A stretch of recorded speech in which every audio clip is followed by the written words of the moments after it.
அந்த பகவான், அந்த இறைவன் நினைத்தால் தரையில் குப்பையில் கிடக்கின்ற ஒரு காகிதம் கூட கோபுரத்தின் கலசத்தில் அமர்ந்துவிடும்.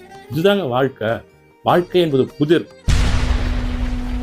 இதுவாகுமோ அதுவாகுமோ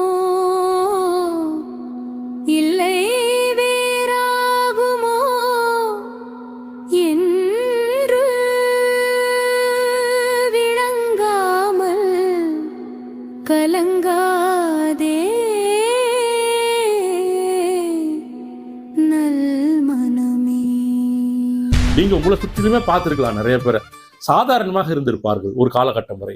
அந்த காலகட்டத்திற்கு பிறகு பார்த்தீங்கன்னா அவருடைய வாழ்க்கையே மாறி இருக்கும். நாம அந்த மாதிரி மாறலாம், எல்லாமே மாறி தான் இருக்கோம். நாம அந்த மாறும் அந்த பொறியில் எப்போதுமே சிக்கிக் கொள்ளக்கூடாது. அது போய் லாக் பண்ணிக்கூடாது. எப்பவுமே பணம் வரும், எல்லாம் வரும், எல்லாம் செய்யலாம். தங்க கூண்டில் அடைப்பட்ட